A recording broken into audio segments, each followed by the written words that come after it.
So hi, this is Vivek Mishra and you are watching my YouTube channel. तो भाई चालू करते हैं, वापस से आते हैं अपनी सीरीज पे। और सीरीज बन रही है कौन सी? प्रिंसिपल्स ऑफ मैक्रो इकोनॉमिक्स 1 की। सिंपल जी। आप बीए प्रोग्राम के स्टूडेंट हो तो आराम से आप पूरी प्लेलिस्ट को फॉलो कर सकते हो। चैप्टर नंबर आज करने वाले हैं 5वां। सिंपल जी। चलिए, और जो चैप्टर नंबर 5वां है, इस कंसेप्ट के अंदर हम क्या क्या सीखेंगे? हम सीखेंगे एमपीएस क्या होता है, एपीएस क्या होता है, एमपीसी क्या होता है, एपीसी क्या होता है। हम समझेंगे ऑटोनोमस एक्सपेंडिचर क्या होते हैं और उसका कंसेप्ट क्या होता है, और कंसेप्ट ऑफ मल्टीप्लायर के बारे में जानेंगे। ठीक है, चलिए। और शुरू करने से पहले एक छोटी सी बात, अगर आप नोट्स परचेज करना चाहते हो तो आप इस नंबर पे कांटेक्ट करके जो भी मिनिमम अमाउंट होगा व्हाट्सएप पे पेमेंट करने के बाद आराम से नोट्स परचेज कर सकते हो। सिंपल जी। कंप्यूटर टाइपिंग में नोट्स मिलेंगे, हैंड राइटिंग में नहीं मिलेगा, क्योंकि मेरे को पता है मेरी राइटिंग बहुत ज्यादा खराब है, तो इस वजह से आपको कंप्यूटर टाइपिंग में नोट्स मिलेंगे।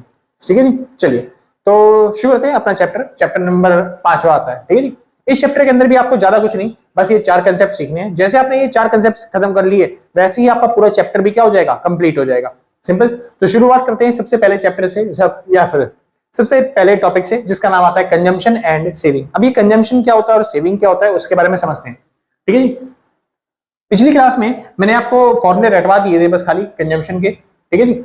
मैंने आपको क्या बोलते हैं, जितने भी न्यूमेरिकल मतलब फॉर्मूले हो सकते थे तो उसके बारे में बस आपको बता दिया था कि ऐसे ऐसे कंजम्पशन का फॉर्मूला होता है। ठीक है जी। लेकिन इस बार थोड़ा सा समझेंगे कि सच में वो जो फॉर्मूला होता है वो एक्चुअल में होता ही क्यों है। ठीक है जी। वैसा फॉर्मूला होता क्यों है। तो शुरू करते हैं। सबसे पहले बात आती है कंजम्पशन। जैसा सही कंजम्पशन के बारे में बता रहा हूं, वैसा ही सेम होगा सेविंग के बारे में भी। क्या होगा? सेम। ठीक है जी। कंजम्पशन बेसिकली 2 तरीके के होते हैं। पहला होता है ऑटोनोमस कंजम्पशन, दूसरा होता है इंड्यूस्ड।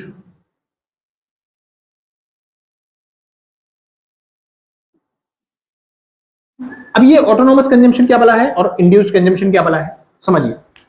जो भी पैसा हम खाते हैं, मतलब जो भी पैसा हम कमाते हैं, उसके 2 काम होते हैं, या तो पैसा खाना या फिर पैसा बचाना। इसलिए जो इनकम का फॉर्मूला होता है वो होता है Y = C + S।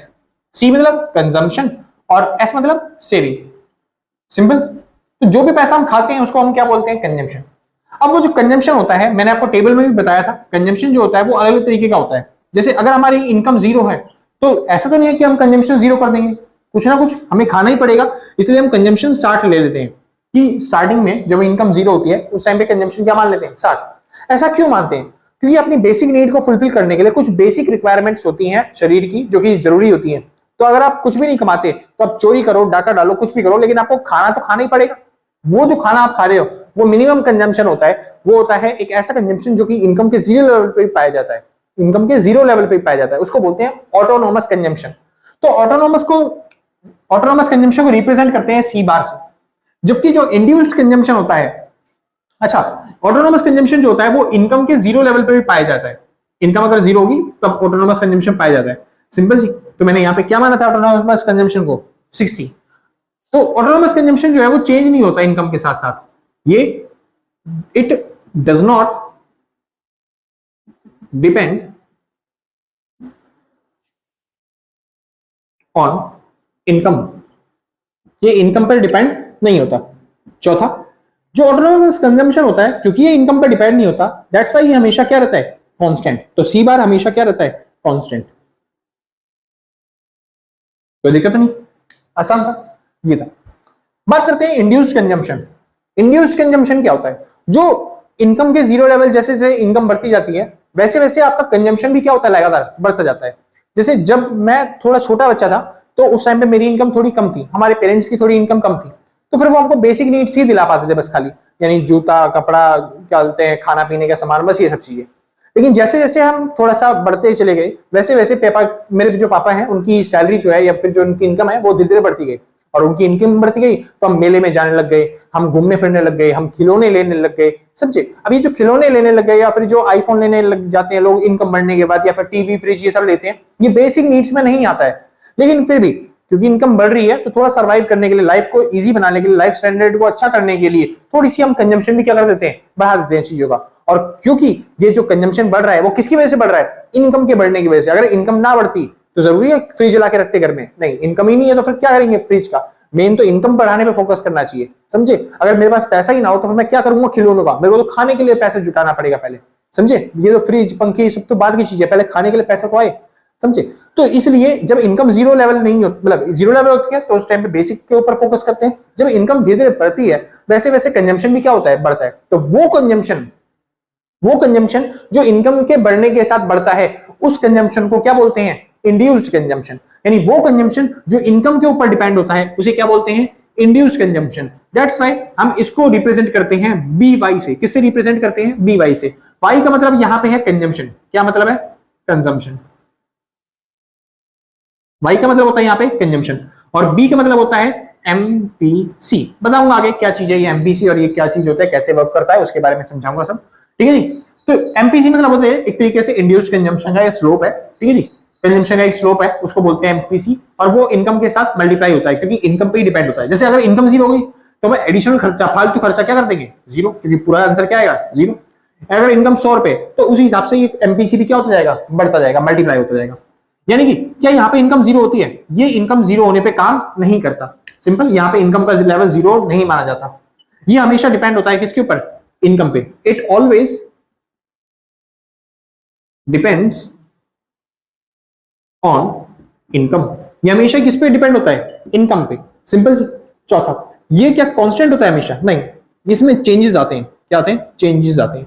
तो ये कहलाता है बी वाई। क्या कहलाता है, बी वाई, या फिर आप कह सकते हो चलो बी वाई, कोई बात नहीं, सिंपल, कोई दिक्कत नहीं, आसान था, बहुत अच्छी बात है। सेम इसी तरीके से आपको यहाँ पे सेविंग के बारे में बताना है। किसके बारे में बताना है, सेविंग के बारे में। तो अगर मेरे से कोई पूछेगा ऑटोनोमस सेविंग कैसे दिखाई देती है, तो मैं बोलूंगा माइनस का एस बार, क्योंकि स्टार्टिंग में जो कंजम्पशन होता है वही हम सेविंग करते हैं। जैसे जब मेरी इनकम जीरो थी तो उस टाइम पे जो भी मैंने खाया होगा वो कहां से खाया होगा, किसी ना किसी की सेविंग को माइनस करके। इसलिए जितने का मैं खाऊंगा किसी की सेविंग माइनस हो जाएगी, इसलिए स्टार्टिंग के ऑटोनोमस सेविंग को क्या बोलेंगे, माइनस का सेविंग।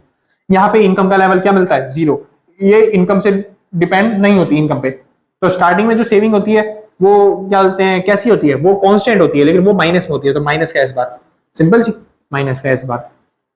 ऐसे ये जीरो है तो माइनस में जाएगी, ये वाली सेविंग का डायग्राम जो होगा वो उल्टा बनेगा, ठीक है जी। ये एक्स एक्सिस हो गया आपका, ये हो गया वाई एक्सिस, ये जीरो, सिंपल जी, ऐसे। वहीं पे इंड्यूस्ड सेविंग कैसे होती है, तो ये होती है 1 माइनस में बी वाई। ये समझाऊंगा आगे कैसा होता है, बस ये याद कर लेना इसको। यहाँ पे इनकम का जीरो लेवल नहीं होता, वही सेम चीज, सारी चीजें सेम लिखनी है, डायग्राम्स भी आपको सेम बनाने, ऐसा। ये हो गया 1 माइनस में बी वाई, ठीक है जी, कोई दिक्कत नहीं, बढ़िया। ये डिपेंड करता है। तो ये बन गया आपका इंड्यूस्ड सेविंग और इंड्यूस्ड कंजम्पशन में डिफरेंस। यहाँ पे ऑटोनोमस कंजम्पशन और इंड्यूस्ड कंजम्पशन में डिफरेंस हमने सीखा है, सिंपल जी। तो ये आपका हो गया इंड्यूस्ड कंजम्पशन और ऑटोनोमस कंजम्पशन का डिफरेंस और सेविंग का डिफरेंस, सिंपल।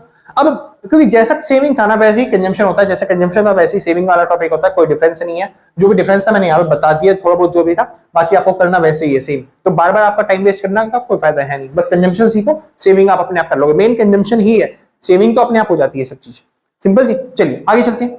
लेकिन अब बात करते हैं कंजम्पशन की। तो कंजम्पशन का फॉर्मूला क्या बनता है, समझिए।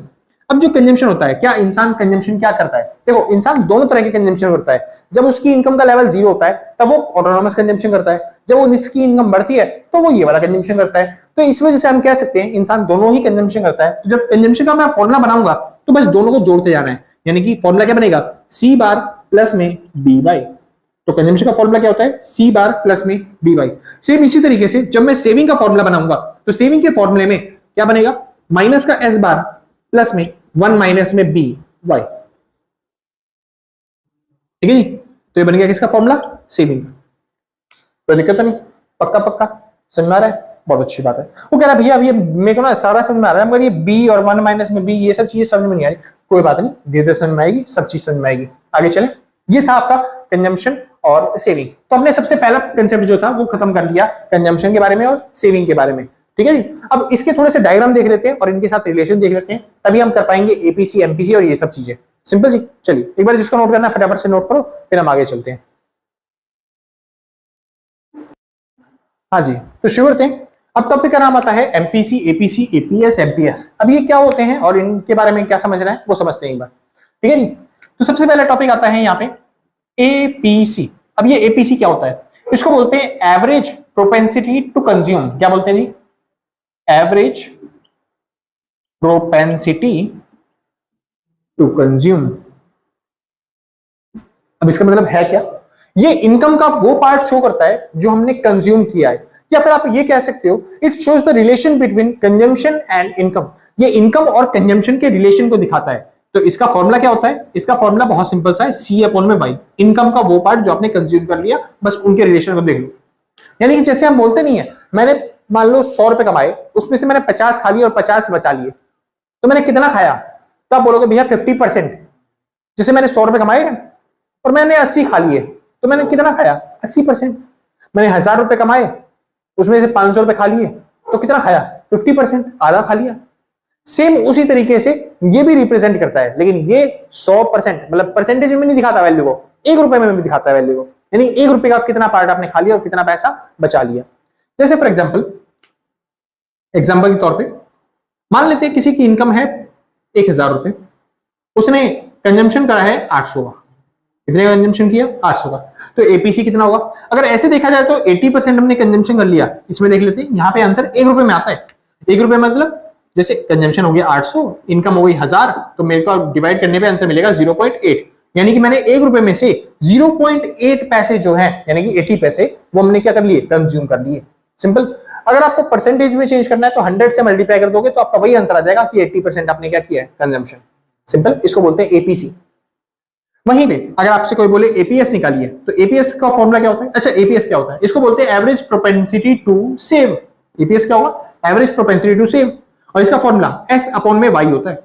इनकम का वो पार्ट जो हमने सेव कर लिया उसको बोलते हैं APS. Relation between it shows the relation between saving and income. ये इनकम और सेविंग के बीच में क्या दिखाता है? रिलेशन। अब समझिए, ये मेरी इनकम थी, ये मेरी कंजम्पशन थी। मैंने 1000 रुपए कमाए थे, 800 रुपए खा लिए थे, तो बचे कितने होंगे?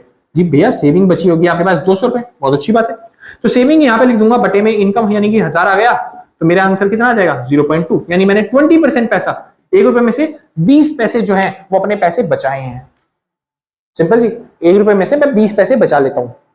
तो एपीसी और एपीएस और कुछ नहीं है, बस ये इंडिकेटर है जो दिखाता है इनकम का कितना पोर्शन आपने कंजम्पशन किया है, कितना पोर्शन आपने सेविंग के लिए रखा है। सिंपल। अब समझिए, अब आपको एक फॉर्मूला बचपन में आपने सीखा होगा, क्या? इनकम हमेशा बराबर होती है कंजम्पशन प्लस में सेविंग के। ये तो सीखा ही होगा। हाँ जी, बहुत अच्छी बात है, सीखा आपने। अब मैं दोनों साइड को अगर वाई से डिवाइड कर दूं, कोई फर्क पड़ेगा आपको? नहीं भैया, कोई फर्क नहीं पड़ेगा। तो अगर मैं इस वाई को दोनों साइड में लिख दूं, कोई फर्क पड़ेगा? कह रहा भैया कोई फर्क नहीं पड़ेगा, आप कुछ भी करो भैया, कोई फर्क नहीं पड़ेगा। अब जब कोई फर्क ही नहीं पड़ रहा, तो देखो वाई से वाई कट गया, आपका आंसर बना गया सी अपॉन में वाई। सी अपॉन में वाई किसका फॉर्मूला है? ये है एपीसी का। तो यहाँ पे एपीसी लिख सकते हैं, प्लस में एस अपॉन में वाई किसका फॉर्मूला है? एस अपॉन में वाई ये फॉर्मूला है भैया एपीएस का। तो यहाँ पे लिखता हूं मैं एपीएस।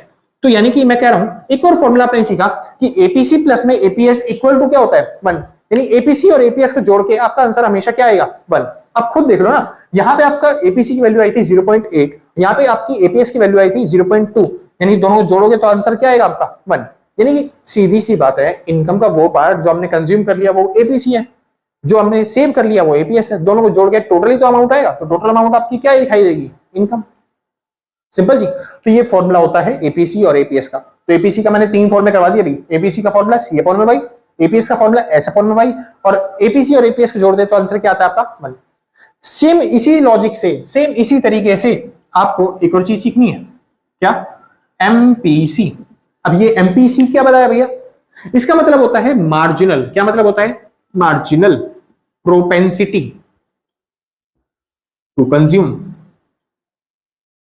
क्या मतलब होता है? Marginal propensity to consume. अब ये है क्या? देखिए, जहां पे भी वर्ड मार्जिनल आ जाता है, मार्जिनल का मतलब होता है चेंज। मार्जिनल मतलब क्या होता है? चेंज। चेंज का मतलब डेल्टा। तो बस फॉर्मूले के अंदर डेल्टा इंक्लूड हो जाता है, बाकी और कुछ नहीं करना होता। जैसे अगर कोई मेरे से पूछे भैया एमपीसी का फॉर्मूला बताओ, एपीसी का फॉर्मूला आपने सीखा है? क्या फॉर्मूला होता है? सी अपॉन में वाई। सेम वही फॉर्मूला एमपीसी का भी है, सी अपॉन में वाई, बस आगे क्या लगा देना है दोनों में? डेल्टा। यानी चेंज इन इनकम और चेंज इन कंजम्पशन। तो अगर आपसे कोई पूछे डेफिनेशन तो बोल देना it shows the relationship between, या फिर it shows the ratio of change in income and change in consumption. Simple जी, कोई दिक्कत नहीं, खत्म। अब जैसे कि फॉर एग्जांपल मान लेते हैं मेरी इनकम 1000 रुपए से बढ़ गई। मेरी इनकम में कितने का चेंज आया? 1000 रुपए का। और इनकम में 1000 रुपए का चेंज आया, लेकिन मैंने कंजम्पशन में चेंज किया बस खाली 200 रुपए का। तो मेरा सेविंग में कितना चेंज आया? वो कह रहा भैया नहीं समझ में आ रहा, थोड़ा ठीक से समझाओ। समझाता हूं। जैसे फॉर एग्जांपल मान लेते हैं 2010 की बात है, मेरी इनकम दे रखी है इनकम, कंजम्पशन, सेविंग। 2010 की बात है, पुराने जमाने की बात है। उस टाइम पे मेरी इनकम मान लेते हैं थी 10,000 रुपए। कितनी थी? 10,000, जिसमें से मैं 8,000 रुपए खा लेता था और 2,000 रुपए ही बच पाते थे। ठीक है जी, बढ़िया। अब 2020 आ चुका है मान लेते हैं। अब मेरी इनकम जो है बढ़ के वो डबल हो चुकी है, यानी 20,000 रुपए। लेकिन ऐसा तो नहीं है कि मैं खर्चा भी अपना डबल कर दूं। मैं दिमागदार इंसान हूं, मैंने ज्यादा खर्चा अपना नहीं बढ़ाया। मैंने अपना जो खर्चा है बस थोड़ा सा बढ़ाया, बस खाली फोन वोन नया लेने लग गया बस। तो मेरा खर्चा अब 10,000 रुपए का होता है, ज्यादा नहीं खर्च करता है। ज्यादातर पैसे क्या करता हूं मैं? बचा लेता हूं, सेव कर लेता हूं। यानी मेरे अब सेविंग में कितना पैसा जाता है? 10,000 रुपए। तो अगर मेरे से कोई बोले भैया यहाँ पे एपीसी निकालो और एपीएस निकालो, तो बहुत सिंपल है, आराम से निकाल लूंगा। कैसे निकलेगा? एपीसी का फॉर्मूला होता है सी अपॉन में वाई, यानी कि 8,000 बटे में 10,000। तो 8,000 बटे में 10,000 जब मैं करूंगा मेरे को आंसर मिलेगा 0.8। तो यहाँ पे आ गया 0.8, यहाँ पे आ जाएगा 0.2। 2,000 बटे में 10,000, सिंपल। इस साल में निकालने के लिए बोलेगा, बहुत सिंपल। एपीसी का फॉर्मूला क्या होता है? सी अपॉन में वाई। तो बस 10,000 बटे में 20 यानी कि 0.5 और 10,000 बटे में 20 यानी कि 0.5।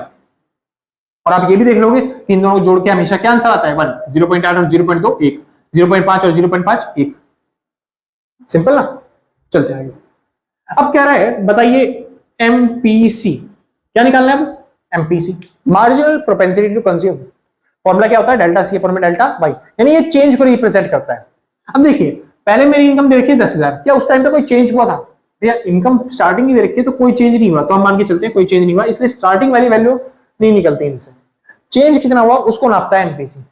तो देखो चेंज कितना हुआ, एमपीसी का फॉर्मूला डेल्टा सी अपॉन में डेल्टा वाई। तो देखो कंजम्पशन में कितना चेंज हुआ?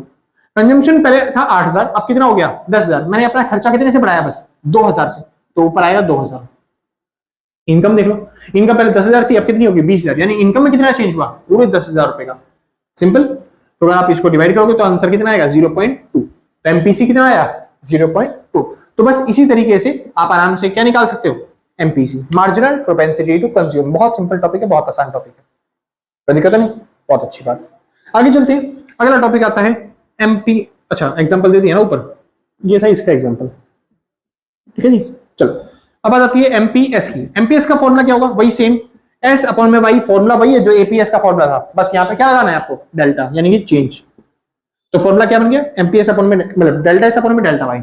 और यहाँ पे कोई निकालने के लिए बोले एमपीएस, तो बहुत सिंपल है। अब कैसे निकलेगा एमपीएस वो समझिए। सेविंग में कितना चेंज हुआ? तो सेविंग 2,000 से हो गई 10,000, यानी कि 8,000 का चेंज। इनकम 10,000 से 20,000 हो गया, यानी कि 10,000 का चेंज। यानी एमपीएस कितना आएगा? 0.8। स्टार्टिंग में तो निकाल नहीं सकते क्योंकि स्टार्टिंग में तो चेंज पता ही नहीं चलेगा, इसलिए बाद में कितना आया? 0.8। और आप ये भी देख लोगे दोनों को जोड़ के भी आंसर कितना आएगा? 1। इसलिए मैं ये भी कह सकता हूं कि एमपीसी और एमपीएस का जोड़ भी क्या होता है? 1 के बराबर। जैसे यहाँ पे आपको मैंने समझाया था, सेम वैसे ही वहां पे भी। कोई दिक्कत नहीं, आसान था, पक्का पक्का, बहुत अच्छे। ये हो गया एमपीसी और एमपीएस के फॉर्मूले। तो मैंने 3 फॉर्मूले यहाँ पे समझाए और 3 फॉर्मूले आपको यहाँ पे समझाए। तो बस एक चीज मेरे कहने पे, क्योंकि मैंने इतना सब समझा दिया, इतना सब करवा दिया है, बस मेरे कहने पे एक छोटी सी चीज आप याद रख लो। क्या? कि जो मैंने पीछे वाला टॉपिक करवाया था उसके अंदर था एक वर्ड बी। क्या वर्ड था? बी। तो बी मतलब होता है एमपीसी। क्या मतलब होता है? एमपीसी। बस ये एक वर्ड मेरी तरफ से रट्टा मार लेना। बी एमपीसी बराबर होता है, मतलब बी को ही एमपीसी बोलते हैं, एमपीसी को ही क्या बोलते हैं? बी बोलते हैं। अब सारी चीजें क्लियर कर जाओगे, सिंपल जी। चलिए ये थे कंसेप्ट्स जिसमें हमने सीखा एमपीसी, एपीसी और ये सब क्या क्या होते हैं इनके बारे में। ठीक है जी। अच्छा थोड़ा सा और समझा देता हूं या फिर ना समझाऊं? समझा ही देता हूं ना, क्या फर्क पड़ता है। अच्छा ये निकाल लेते हैं, एक बार सॉल्व कर लेते हैं। एक बार नोट कर लो जिसको नोट करना है, फिर आगे चलते हैं। ठीक है भाई, बहुत अच्छे। हाँ जी, शुरू करते हैं। अब आते हैं अपने टॉपिक पे। देखिए अभी तो मैंने जो सारा सिखाया था एपीसी, एपीएस, ये सब मैंने सिखाया था किससे? टेबल से। अब इसी चीज को समझते हैं एक बार डायग्राम से। ठीक है जी, चलिए। तो शेड्यूल बनाना पड़ेगा क्या? चलो पहले कंजम्पशन सीख लेते हैं। ये होता है हमारा इनकम, ये होता है हमारा कंजम्पशन। यहां पे इंटरसेक्ट करते हैं, मतलब यहां पे इनकम और कंजम्पशन क्या है? बराबर, इक्वल। ठीक है। तो अगर कोई बोले आपको एपीसी निकालो या एपीएस निकालो, तो एपीसी और एपीएस तो किसी भी एक पॉइंट का आप निकाल सकते हो। जैसे अगर कोई मेरे को बोले इस पॉइंट पे एपीसी और एपीएस की वैल्यू बताओ, तो समझिए ये एक ऐसा पॉइंट है जहां पर इनकम और कंजम्पशन बराबर है ना, ब्रेक इवन पॉइंट इसी को तो बोलते हैं, जहां पे इनकम और कंजम्पशन बराबर होता है। तो वहां पे निकालते हैं वैल्यू। एपीसी का फॉर्मूला होता है सी अपॉन में वाई, एपीएस का फॉर्मूला होता है एस अपॉन में वाई। अब बस इनकी वैल्यू पुट करनी है। सी और वाई बराबर है यहाँ पे, तो मैं सी की जगह वाई लिख सकता हूं, तो यहाँ पे हो जाएगा वाई अपॉन में वाई, और ये कट के क्या आंसर आ गया 1। यानी कि यहाँ पे एपीसी की वैल्यू क्या होगी, यहाँ पे एपीसी की वैल्यू होगी 1, और यहाँ पे एपीएस की वैल्यू क्या होगी, देखो एस सेविंग। अब जो कि दोनों बराबर है, एपीसी यहाँ पे दोनों इनकम और कंजम्पशन बराबर है, तो यहाँ पे सेविंग क्या होगी 0। अब सेविंग 0 होगी तो ऊपर वाली वैल्यू 0 लिखेंगे तो आंसर क्या आएगा 0। सिंपल ना। या फिर आप दूसरे तरीके से भी निकाल सकते हो। एपीएस का फॉर्मूला क्या होता है, एपीएस का फॉर्मूला होता है 1 माइनस में एपीसी। ये फॉर्मूला तो भैया कभी करवाया नहीं आप, अरे अभी करवाया यार।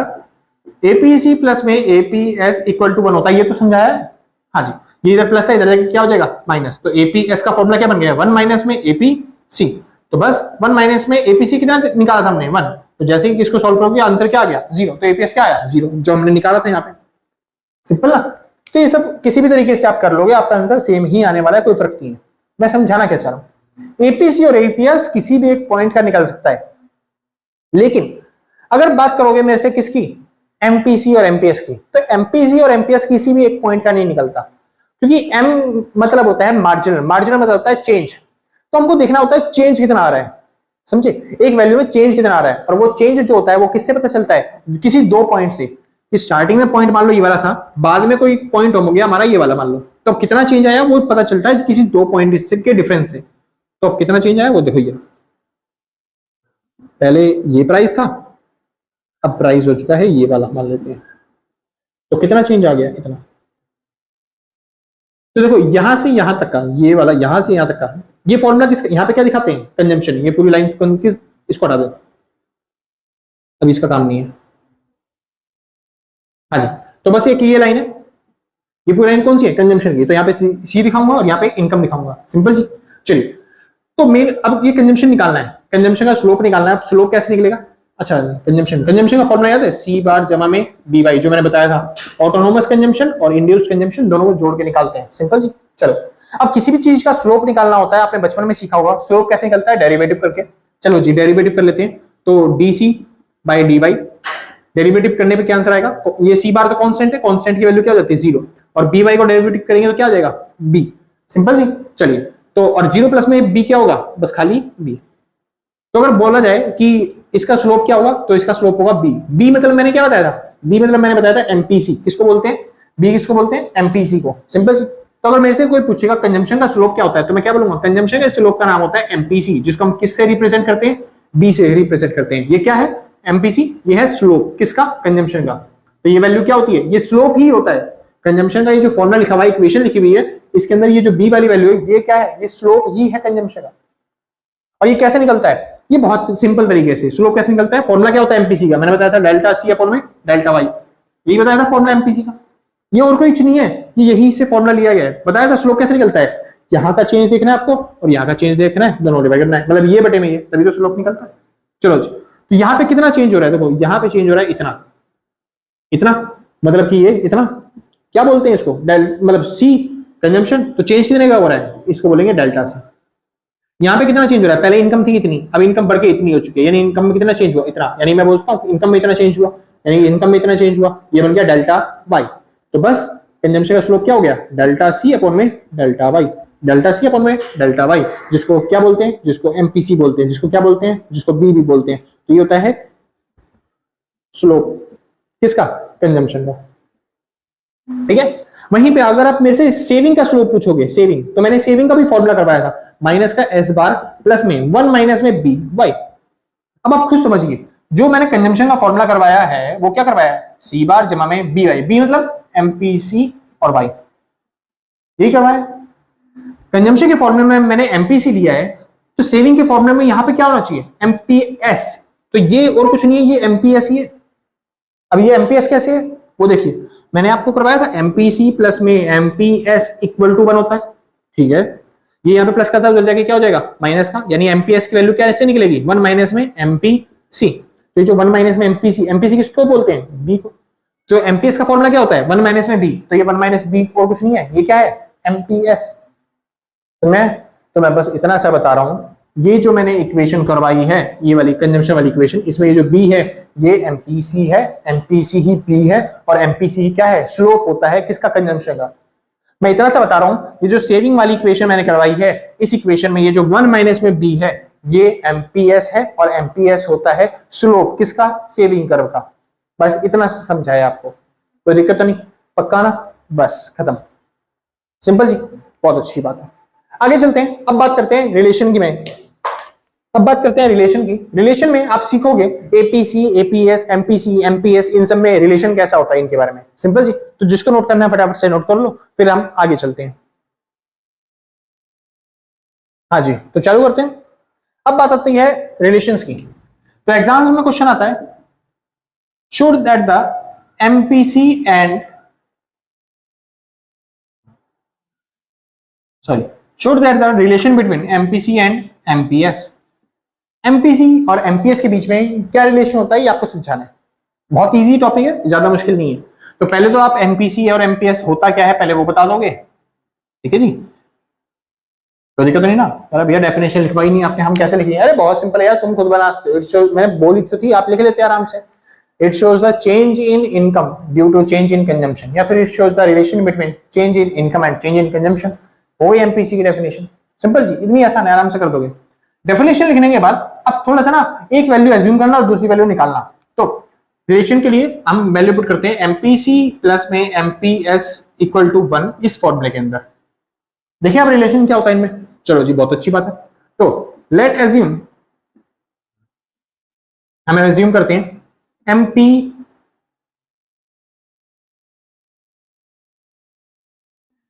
जीरो, ठीक है जी।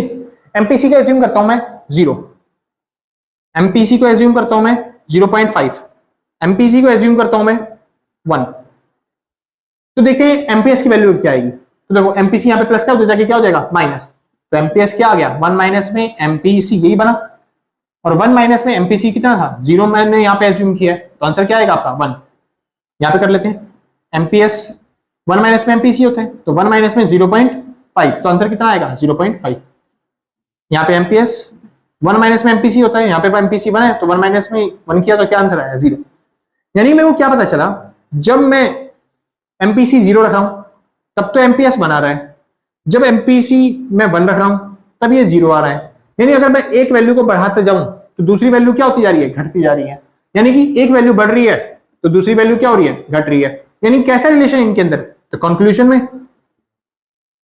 में MPC and MPS have negative relation। अब देखो ये जो कंसेप्ट है मैं आपको सिंपल वे में भी बता सकता था कि बस खाली न्यूमेरिकल किया और सॉल्व किया और आपको आंसर बता दिया, लेकिन मेन क्या दिक्कत है, आपको एग्जाम्स में कैसे लिख के आओगे, बार बार बच्चे यही पूछते भैया कैसे लिख के आए, कैसे लिख के आए। तो मैं उसके लिए बस एक बार बता दिया, भैया पहले डेफिनेशन लिखो, फिर फॉर्मुला लिखो, फिर उसके बाद आपको जो समझाना है वो समझाओ। लास्ट में जो आपका आंसर आया ना वो एक बार कंक्लूजन में लिख के दिखा दो, ताकि पेपर वाले के लिए आसान हो जाए, वो कंक्लूजन पढ़े और उसको समझ में आ जाए सारा, समझे। और जो आपका आंसर आया उसको अंडरलाइन भी कर दो कि भाई नेगेटिव रिलेशन में आपको समझ में आया, समझे। इस तरीके से करोगे ना तो फिर आपको नंबर अच्छे मिलते हैं, थोड़े ज्यादा मिलेंगे, समझे। और मैंने तो बिल्कुल छोटा छोटा किया है, ये तो अभी मैंने टू द पॉइंट किया है। जब वहां पे मैं करने बैठा होता ना एग्जाम्स में, तो मैं तो पूरा एक्सप्लेन करता, डिटेल के साथ एक्सप्लेन करता, मैं सारे फॉर्मूले बताता एमपीसी और एमपीएस के जो भी मेरे को पता होते हैं, या फिर एमपीसी होता क्या है, उसका स्लोप होता है, कंजम्पशन का स्लोप होता है, ये सब चीजें बता के, समझे। जितना आपको पता होता है वहां भर के आओ, क्योंकि जो ड्यू के एग्जाम्स होते हैं, इग्नू के एग्जाम्स होते हैं, इनमें आपको पेज भरने होते हैं, तो जितने भरोगे उतने ज्यादा नंबर मिलते हैं, सिंपल जी। चलिए जी, कंसेप्ट तो मैं बता रहा हूँ, लेकिन मैंने आपको वहां पे पेज भी भरने, क्योंकि कई बार ऐसे होते हैं बस खाली कंसेप्ट लिखे आए, बोले भैया हमसे लिखा नहीं जाएगा, भैया हमसे क्या बोलते हैं लिखा नहीं जाएगा। मैं सारा सही करके आऊंगा, न्यूमेरिकल भी सही कर आऊंगा, लेकिन भैया ये फालतू की बातें मैं बना नहीं पाऊंगा। तो भैया ये फालतू बनाने के ही नंबर मिलते हैं, एग्जाम को देख के उसके हिसाब से प्रिपरेशन की जाती है। अब एमसीक्यूज के एग्जाम होते हैं गवर्नमेंट जॉब में, बच्चे थोड़ी ना ऐसे लेटर लिखना सीखते हैं वहां पे। यूपीएससी में एमसीक्यू जब ऐसे लेटर के लिखने होते हैं तो ऐसे लेटर की तैयारी करते हैं, जब एमसीक्यूज के एग्जाम होते हैं तो एमसीक्यूज जैसी तैयारी करते हैं। तो जैसे एग्जाम्स है उसके हिसाब से आपको अडेप्ट करना पड़ेगा, ये थोड़ी ना आपके हिसाब से एग्जामिनर आपके लिए बनाएगा पेपर, समझे। तो अगर क्वेश्चन 16 नंबर का है तो 16 नंबर का दिखना भी चाहिए उसको, तभी तो नंबर दे पाएगा। आप मान लो पूरा सवाल है 16 नंबर का, सवाल में दिमाग में करके मैं आंसर लिख के आ सकता हूँ, क्या मेरे को 16 नंबर दे देगा, उसको एक्सप्लेनेशन भी चाहिए होती है। तो जैसे 4 नंबर का क्वेश्चन है थोड़ी कम एक्सप्लेनेशन दो, 16 नंबर क्वेश्चन है तो डिटेल के साथ एक्सप्लेनेशन दो उसको, समझे, उसी की तो नंबर मिल रहा है वो, कितना आप अच्छा एक्सप्लेन कर पाते हो। तो इस तरीके से आपको करना है, सिंपल जी।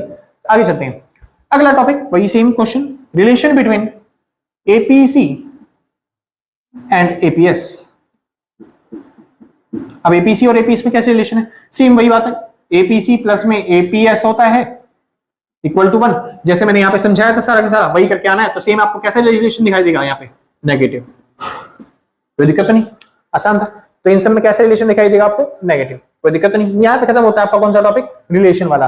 बस मेरे को समझाना था कि पेपर में कई बार क्वेश्चन आते हैं ऐसे रिलेशन बताने वाले, तो फिर आप इस तरीके से आराम से करके आ सकते हो, कोई दिक्कत तो नहीं ना, बहुत अच्छी बात। अब चालू करते हैं इंपॉर्टेंट टॉपिक जिसका नाम आता है, अच्छा रिलेशन, अच्छा एक छोटा सा टॉपिक और रह गया, ऑटोनोमस एक्सपेंडिचर। क्या रह गया, ऑटोनोमस एक्सपेंडिचर। और ऑटोनोमस एक्सपेंडिचर के बाद एक लास्ट टॉपिक होगा, बोनस टॉपिक, जो कि एग्जाम्स में पक्का पक्का गारंटीड वो आएगा, मैंने यहाँ पे लिखा नहीं है मगर, समझे, वो केवल उनके लिए जो लास्ट तक वीडियो देखते हैं। कोई बच्चे हैं जो स्टार्टिंग में वीडियो देख के भाग जाते हैं, तो लास्ट तक देखो तो बोनस टॉपिक, ठीक है नहीं, और एग्जाम्स में पक्का गारंटीड लिखवा के दे दूंगा कहीं पे कि वही टॉपिक आएगा एग्जाम्स में। चलो ऑटोनोमस एक्सपेंडिचर के बारे में समझते हैं। अब ये ऑटोनोमस एक्सपेंडिचर होता क्या है, सिंपल जी, एक बार जिसको नोट करना है फटाफट से नोट कर लो, फिर आगे चलते हैं। हाँ जी, शुरू करते हैं। अब बात आती है किसकी, ऑटोनोमस एक्सपेंडिचर्स की। अब ये क्या भला है उसके बारे में समझते हैं। मैंने आपको एक फॉर्मूला करवाया था, कौन सा वाला फॉर्मूला, एडी का फॉर्मूला। तो इक्विलिब्रियम बताया था, इक्विलिब्रियम क्या होता है, हाँ जी, वही इक्विलिब्रियम से रिलेटेड है। इक्विलिब्रियम मतलब होता है एक ऐसी पोजीशन जहां पे एडी बराबर होता है किसके, एएस के। और मैंने एडी का फॉर्मूला बताया था, क्या, एडी का फॉर्मूला होता है C plus I equal to AS, ये इक्विलिब्रियम होगी फिर, है ना। लेकिन ये जो इक्विलिब्रियम का फॉर्मूला है ये केवल तब काम करेगा जब 2 सेक्टर इकोनॉमी हो। 3 सेक्टर अगर इकोनॉमी होने लग गई तब वहां पे फॉर्मूला बन जाता है एडी का C plus I plus G equal to में एएस, सिंपल। और वहीं पे अगर 4 सेक्टर इकोनॉमी निकली तब फॉर्मूला बन जाता है C plus I plus G plus net export, simple. अब इसमें कितनी सारी वैल्यू दे सकता है, कितने सवाल दे सकता है, वो तो बहुत ज्यादा है। अच्छा न्यूमेरिकल इसके अंदर है, और वो न्यूमेरिकल जो है उसके लिए मैं अलग से एक पार्ट बना दूंगा आपको, ठीक है जी। न्यूमेरिकल इसके साथ इंक्लूड नहीं करूंगा, न्यूमेरिकल का पार्ट अलग ही रहेगा, ठीक है जी। तो अगर आपको न्यूमेरिकल नहीं करने, बहुत अच्छी बात है, क्योंकि कुछ बच्चे हैं जिनसे न्यूमेरिकल नहीं होते, तो आप थ्योरी पढ़ के जा सकते हो आराम से, नंबर अच्छे स्कोर कर सकते हो। लेकिन अगर आपको न्यूमेरिकल भी सीखने हैं तो अगला पार्ट जो है वो बहुत ईजी है, आराम से देख सकते हो आराम से, ठीक है जी।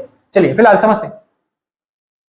तो अब इसमें तो बहुत सारे फॉर्मूले बन सकते हैं, तो मैं तो ज्यादातर न्यूमेरिकल इसके हिसाब से करवाऊंगा, एक आधे न्यूमेरिकल मैं इसके हिसाब से भी करवाऊंगा, इसके हिसाब से नहीं करवाऊंगा, क्योंकि जब ये करवा दूंगा बड़ा वाला टॉपिक तो इसके अंदर ये सब इंक्लूड हो ही जाएगा अपने आप, ठीक है जी। चलो तो एग्जाम्स में या तो इसके हिसाब से आएगा या फिर इसके हिसाब से आएगा, शुरू करते हैं। तो मेन उसी के हिसाब से समझते हैं एक बार ऑटोनोमस एक्सपेंडिचर क्या होता है। तो जो मैंने बताया ऑटोनोमस एक्सपेंडिचर ये क्या चीज है, देखिए एडी का formula C plus I plus G plus net export हमने माना है, सिंपल जी। और ये जो सी है, सी का फॉर्मूला मैंने अभी अभी आपको बताया, सी का फॉर्मूला क्या होता है, सी बार प्लस में बी वाई, है ना जी। बाकी सब सेम उतारता हूं, I plus G plus net export equal to में ए एस, तो समझिए। अच्छा ये भी बात आपको पता होगी, जो ए एस होता है वो किसके बराबर होता है, ए एस बराबर होता है वाई के, सिंपल जी। तो ए एस की जगह हम क्या लिखते हैं, वाई, कोई दिक्कत नहीं। तो समझिए यहां पे इनकम जो है ये है, इनकम जो है ये है, इसको छोड़ के बाकी सारे जितने भी एलिमेंट हैं इन सबको ऑटोनोमस एक्सपेंडिचर ही माना जाता है। बस इतना सा कंसेप्ट समझाना था। ऑटोनोमस एक्सपेंडिचर नाम से आ रहा है ऑटोनोमस, ऑटोनोमस मतलब होता है कांस्टेंट वैल्यू, स्टार्टिंग वैल्यू जब इनकम के जीरो लेवल पे भी हो पाएगी। अब क्यों माना जाएगा, क्योंकि जब भी हम इस पूरे इक्वेशन का डेरिवेटिव करेंगे तो ये सारी वैल्यू क्या हो जाए, जीरो, क्योंकि आप इतने बड़े नहीं हुए कि आप इनमें अलग अलग वैल्यू लिख के और इनकी अलग अलग आंसर निकाल पाओ। दैट्स व्हाई हम इन सभी को क्या मान के चलेंगे, कांस्टेंट। क्या मान के चलेंगे, कांस्टेंट। इसलिए अगर कभी न्यूमेरिकल को मेरे को छोटा करना पड़ जाए, इतनी सारी वैल्यूज को मेरे को लिख के छोटा करना पड़ जाए, जैसे कई बार क्वेश्चन में दे देता है कि मान लो सी बार दे दिया आपको 100, इन्वेस्टमेंट दे दिया आपको 100, नेट एक्सपोर्ट दे दिया 400, गवर्नमेंट एक्सपेंडिचर दे दिया 100, और इनकम दे रखी है नेशनल इनकम वो दे रखी है 2000, कह रहा है एमपीसी निकालिए। तो अगर कभी मेरे को ऐसे सवाल सॉल्व करने पड़ जाए तो मैं ऐसा नहीं करूंगा कि इनकी वैल्यू बाद में पुट करूंगा और छोड़ दूंगा, नहीं, मैं इनको इसी की तरह कांस्टेंट, जैसे मैं सी बार को कांस्टेंट मानता हूं वैसे इन सब को भी क्या मानूंगा, मैं कांस्टेंट ही मान के चलूंगा, समझे जी। तो इससे होगा क्या, इससे होगा क्या कि मैं इन सभी की वैल्यू तुरंत पुट कर सकता हूं और सॉल्व कर सकता हूं। जैसे कि अगर तुरंत पुट करूंगा तो सी बार की वैल्यू कितनी हो जाएगी 100 100 तो पुट कर दी, ये सबको जोड़ते हैं तो ये हो गया 100 200 200 और क्या बोलते हैं 400 हो गया 600 600 और एक 700, यानी टोटल वैल्यू कितनी आ गई इसकी 700। तो मैं इसको ऐसे लिखता हूं 700 जमा में बी वाई बराबर में वाई, सिंपल। और अब मैं इसको सॉल्व करके क्या निकाल सकता हूं, एमपीसी निकाल सकता हूं। वो सॉल्व कैसे करेंगे वो मैं नेक्स्ट पार्ट में समझा दूंगा। मेन मतलब ये था कि इन सबको जोड़ के मैं क्या निकाल सकता हूं, ऑटोनोमस एक्सपेंडिचर। कोई दिक्कत नहीं, समझ में आ रहा है पक्का? अगर भैया कर दो सॉल्व, अरे चलो ठीक है भाई। इनकम कितनी थी 2000, तो बस इनकम की वैल्यू क्या पुट करनी है आपको 2000, तो ये हो गया 700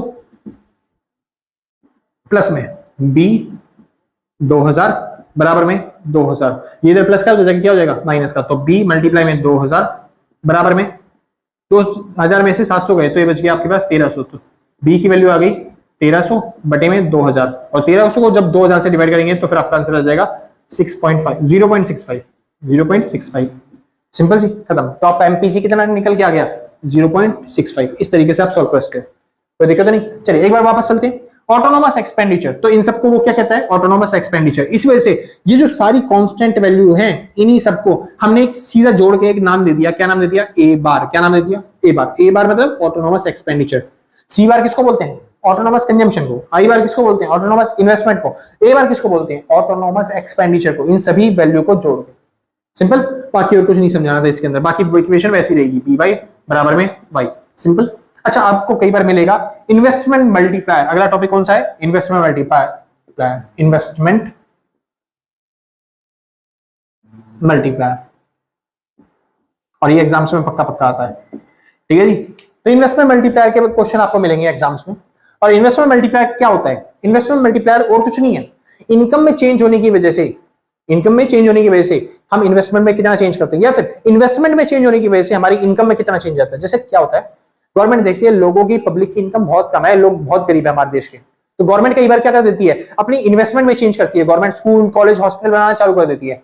तो हमको गवर्नमेंट को बताना पड़ेगा कि वो चाहती है ना कि लोगों की इनकम पे क्या इफेक्ट पड़ेगा, तो हमको बताना पड़ेगा गवर्नमेंट जी अगर आप मोदी जी अगर आप 1000 करोड़ की इन्वेस्टमेंट करते हो तो इससे आम जनता जो है घर देशों में रहने वाली उन सभी की इनकम हजार रुपए से बढ़ जाएगी, सिंपल। वहीं पे अगर आप 10,000 करोड़ इन्वेस्टमेंट करते हो तो आम जनता की जो इनकम है वो 10,000 एक हजार रुपए से मतलब 10,000 रुपए से बढ़ जाएगी। तो मोदी जी उस हिसाब से क्या करेंगे इन्वेस्टमेंट करेंगे, जिस हिसाब से हम उनको मल्टीप्लायर की वैल्यू बताएंगे, यानी कि इन लोगों की इनकम पे क्या इफेक्ट पड़ेगा अगर इन्वेस्टमेंट क्या हो जाए चेंज हो तो, सिंपल जी। चलिए और वो कैसे निकालते हैं इन्वेस्टमेंट मल्टीप्लायर, उसका फॉर्मूला क्या बनेगा, कोई चीज से बनता है फॉर्मूला और कुछ नहीं है, बस डेरिवेटिव करना है चेंज निकालना है। कैसे निकलेगा समझिए, वाई वालों को एक तरफ कर लो, बिना वाई वालों को एक तरफ, तो ये हो गया वाई माइनस में पी वाई, इनमें से कॉमन ले लेते हैं वाई, तो वाई कॉमन ले लिया तो यहाँ पे बच गया 1 माइनस में बी बराबर में ए बार, सिंपल। अब देखिए ये जो बी है यहाँ पे क्या हो रहा है, ये पूरा ब्रैकेट यहाँ पे मल्टीप्लाई, इधर आके क्या हो जाएगा डिवाइड, यानी मैं लिख सकता हूँ 1 अपॉन में 1 माइनस में बी, भैया ऊपर तो ए था ना, अच्छा ए को उधर ले जाते हैं, इधर मल्टीप्लाई था, इधर क्या हो जाएगा डिवाइड, यानी कि y अपॉन में क्या जाएगा वो a, कोई दिक्कत नहीं। ये है फॉर्मूला किसका, ये है फॉर्मूला किसका इनकम का, यानी कि इनकम अगर आपको निकालनी है तो कैसे निकल सकती है। अच्छा इसको भी फिलहाल यहीं पे रखता हूं, अगर आपको इनकम निकालनी है तो कैसे निकलेगी, ऑटोनोमस इन्वेस्टमेंट जो भी होगी, ऑटोनोमस जो भी वैल्यू होगी ऑटोनोमस एक्सपेंडिचर उसको डिवाइड करना है 1 माइनस में बी से, तो इस तरीके से भी आप अपनी इनकम निकाल सकते हो, सिंपल। अब बस इसका डेरिवेटिव जैसे आप कर दोगे ना वैसे ही आपको क्या मिल जाएगा, क्या बोलते हैं, इसका डेरिवेटिव करते के साथ ही आपको क्या मिल जाएगा ऑटोनोमस इन्वेस्टमेंट या फिर इन्वेस्टमेंट मल्टीप्लायर, सिंपल जी, कोई दिक्कत नहीं। अब उसके बारे में थोड़ा सा सीख लेते हैं, इन्वेस्टमेंट मल्टीप्लायर होता क्या और कैसे काम करता है अगले टॉपिक के अंदर, कोई दिक्कत नहीं। और कुछ नहीं है भाई, ये ऑटोनोमस को उधर लेके जाना है, यहाँ पे बचेगा 1, ये बन जाएगा ए बार, यही फॉर्मूला बन जाएगा किसका, क्या बोलते हैं उसका इन्वेस्टमेंट मल्टीप्लायर का, ठीक है जी, कोई दिक्कत नहीं, पक्का पक्का, बहुत अच्छी बात है। तो यहाँ पे ठीक है खत्म करते हैं, एक बार टॉपिक समझाता हूँ इन्वेस्टमेंट मल्टीप्लायर का क्वेश्चन कैसे आता है, क्योंकि वो थ्योरी के अंदर इंक्लूड होता है, न्यूमेरिकल नहीं मानता मैं उसको, ठीक है जी। और फिर उसके बाद आपका टॉपिक खत्म कर देते हैं, मतलब चैप्टर खत्म हो जाता है, सिंपल जी। एक बार फटाफट जिसको नोट करना है नोट कर लो, फिर हम आगे चलते हैं। हाँ जी चालू करते हैं। बात आती है अब ये इन्वेस्टमेंट मल्टीप्लायर, इन्वेस्टमेंट मल्टीप्लायर को डिनोट करते हैं या फिर दिखाते हैं किससे, के से। अब ये के का फॉर्मूला क्या होता है, के का फॉर्मूला होता है डेल्टा वाई अपॉन में डेल्टा आई, यानी कि इन्वेस्टमेंट में चेंज होने की वजह से हमारी इनकम में कितना चेंज होता है उसको रिप्रेजेंट करने का काम कौन करता है? के। इसके और भी फॉर्मूले हैं क्या? 1 में 1 माइनस में एमपीसी, अभी सिखाया था मैंने आपको, वो 1 में 1 माइनस में B equal to Y upon में ए बार सिखाया था ना, ये वही फॉर्मूला है। बी का मतलब क्या होता है? एमपीसी, तो मैंने वही लिख दिया बस, कुछ नहीं किया मैंने, सिंपल ना, वो समझा चुका हूं मैं पहले ही, ठीक है, ज्यादा डरना मत उससे। अच्छा एक बात और पता होगी आपको, एक में से जब एमपीसी को माइनस कर देते हैं तब आंसर आता है आपका एमपीएस का। किसका? एक सेकंड में। हाँ जी श्योर थे। तो के मैंने 3 फॉर्मूले आपको समझा दिए, बस ये 3 फॉर्मूले ही इंपॉर्टेंट है, इससे आप सब चीज कर सकते हो। तो बस सबसे पहले जब क्वेश्चन आएगा उसमें आपको लिख के दिखाना पड़ेगा के की डेफिनेशन क्या होती है, तो आप बता देना it shows the relation between change in income and change in investment. Simple जी। चलिए उसके बाद फॉर्मूले लिख देना के, और क्वेश्चन में के की वैल्यू देगा निकालने के लिए, मतलब सॉरी बाकी इन्वेस्टमेंट की वैल्यू देगा आपको निकालने के लिए। जैसे कि क्वेश्चन क्या बोलेगा, क्वेश्चन क्या रहा है, if government suppose to invest 1000 CR in India for development of employment या फिर employment generation program, बाकी फलाना दिमाग कुछ भी, ठीक है जी। And MPC is 0.8, calculate the value of multiplier. तो आपको क्या निकालना है यहाँ पे? मल्टीप्लायर की वैल्यू, यानी कि अब ये जो 1000 करोड़ की इन्वेस्टमेंट गवर्नमेंट ने करी है, अब ये कितना मल्टीप्लाई कर पाएगी। सिंपल जी। तो कोई दिक्कत नहीं, हम एक टेबल बना के आराम से प्रोसेस समझा देंगे भी और उनको बता भी देंगे। तो टेबल के अंदर मैं क्या क्या लिखूंगा? मैं लिखूंगा क्योंकि गवर्नमेंट ने इन्वेस्टमेंट किया है तो इन्वेस्टमेंट में चेंज हुआ है गवर्नमेंट की तरफ से। अब उस गवर्नमेंट ने इन्वेस्टमेंट करी है कितने की? 1000 करोड़ की। क्या वो गवर्नमेंट बार बार इन्वेस्टमेंट करेगी उतना? नहीं। तो ये इन्वेस्टमेंट कांस्टेंट रहने वाली है लॉन्ग टर्म तक, यानी कि कितना भी मैं कर लूं उसका टोटल हमेशा कितना आएगा? 1000 करोड़, क्योंकि गवर्नमेंट एक बार इन्वेस्टमेंट कर दी लॉन्ग टर्म तक वो उतना ही रखेगी, कांस्टेंट, चेंज नहीं करेगी उसको, ठीक है। अब समझिए, जब गवर्नमेंट ने 1000 करोड़ की इन्वेस्टमेंट करी, स्कूल कॉलेज बनवाए, तो जो स्कूल कॉलेज बनाने वाले लोग थे उन लोगों को क्या मिली होगी? इनकम मिली होगी। कितने रुपए इनकम मिली? 1000 करोड़ रुपए इनकम मिली। सिंपल जी। मैं ये मानता हूं कोई घूस नहीं खा रहा है यहाँ पे, ठीक है जी। तो इसलिए गवर्नमेंट की तरफ से जो इनकम प्रोवाइड करी गई वर्कर को, वो कितनी प्रोवाइड गई? 1000 करोड़। सिंपल। अब एमपीसी कितना था? 0.8, यानी कि लोग जो है वो 80% कंज्यूम कर जाते हैं। अब 1000 रुपए में से आम पब्लिक जो भी वो 80% क्या करेगी? कंज्यूम, यानी लोगों ने खा लिया कितना? 800 रुपए, और पैसे बचे कितने होंगे उनके पास? फिर उन्होंने बचाया हुआ कितना? सेविंग में डाला हुआ कितना? 200 करोड़। तो जो 200 करोड़ रुपए उन्होंने सेविंग में डाले वो कहीं पे गड्ढे में छुपा दिए होंगे, तो वो जो सर्कुलर फ्लो था उससे इकोनॉमी से बाहर चला गया, वो पैसा किसी काम का नहीं आएगा। जो पैसा उन्होंने खाने में लगाया, चिप्स कुरकुरे घर के राशन पानी में लगाया होगा, जिन इंप्लॉइज ने पैसा लगाया होगा करके खाने पीने में, वो ही किसी और की फिर दोबारा से क्या करेगा? इनकम जनरेट कर पाएगा, किसी और की इनकम बना पाएगा। यानी 800 करोड़ से फिर से किसी और की इनकम बनी।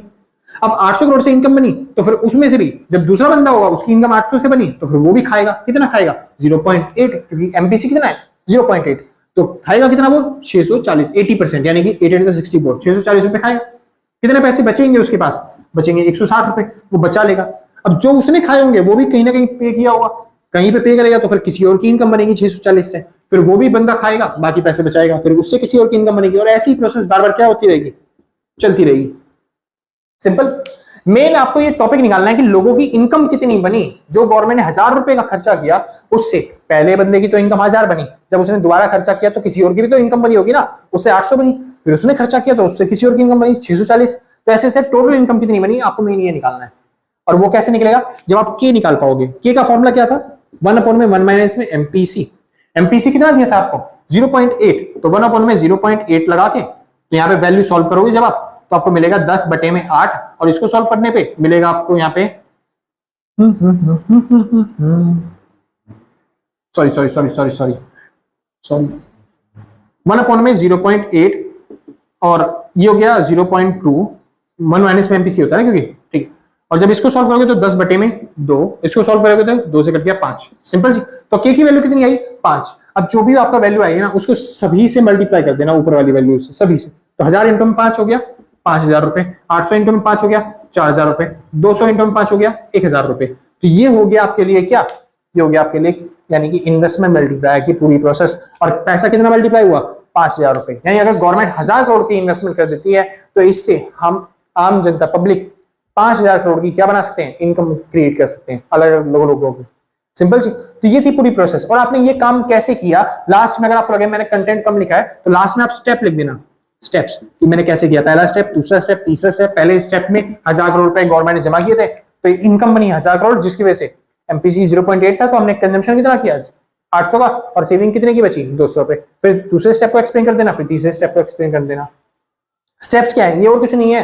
जैसे 10वीं क्लास में आप क्या करते थे, ट्रायंगल बनाते थे डीबी का लेके, फिर उसके बाद उस स्ट्रक्चर के अंदर कंस्ट्रक्शन लिखते थे ना, स्टेटमेंट लिखते थे, draw a line segment A B for 6.5 centimetre long, है ना। वही स्टेटमेंट आपको यहाँ पे लिख के आनी है, समझे, और कुछ नहीं। अगर आपको थोड़ा ऐसे एक्सप्लेन करना है और आपको टेबल थोड़ी बड़ी बनानी है तो बस इसी को चलाते रहना पूरी प्रोसेस, ये कभी खत्म ही नहीं होगी, समझे। तो बस इस तरीके से कर लेना। यहां पे खत्म होता है आपका पूरा टॉपिक इन्वेस्टमेंट मल्टीप्लाई का। अब इसके अंदर रह गए थोड़े से न्यूमेरिकल्स, और न्यूमेरिकल वाला पार्ट मैं अलग से बना दूंगा। ये थ्योरी वाला पार्ट था, ये भी मेरे हिसाब से थ्योरी थी, तो ये थ्योरी वाला पार्ट था मेरे हिसाब से। मैंने थ्योरी पूरी कंप्लीट कर दी है एक पूरे चैप्टर के अंदर, एक पूरे वीडियो के अंदर। सिंपल जी। तो बस, तो आज के लिए बस इतना ही। अगर आपको वीडियो अच्छी लगी हो तो लाइक से सब्सक्राइब करके पक्का जाना, और अगर आपने पहले से कर रखा है तो सच बता रहा हूं भाई साहब, दिल से, कलेजों से, गुर्दों से, फेफड़ों से, शरीर के अंग अंग से थैंक यू आपको, यानी कि नाखूनों से भी थैंक यू आपको, ठीक है जी। और आपने अगर पहले नहीं कर रखा, कोई दिक्कत नहीं, कोई आफत नहीं आ रही, आराम से कर दिया, बाद में हम भी यहीं आप भी हम कहां जा रहे हैं हम भक्के, है ना भाई। चलो भाई, तो जाने से पहले एक छोटी सी बात और, अगर आप नोट्स परचेज करना चाहते हो तो इस नंबर पर कांटेक्ट करके जो भी मिनिमम अमाउंट होगा व्हाट्सएप पे पेमेंट करने के बाद आराम से नोट्स परचेज कर सकते हो। सिंपल जी। बहुत इंपॉर्टेंट नोट्स होते हैं, इंपॉर्टेंट टॉपिक्स उसके अंदर लिखे हैं, तो कोशिश करना जल्दी परचेज करना। सिंपल जी। तो आज के लिए बस इतना ही, मिलते हैं कल सेम टाइम सेम जगह, और tata bye bye. Same time same जगह, अगले दिन। नोट कर लेना भाई, जो भी नोट करना हो। Bye bye.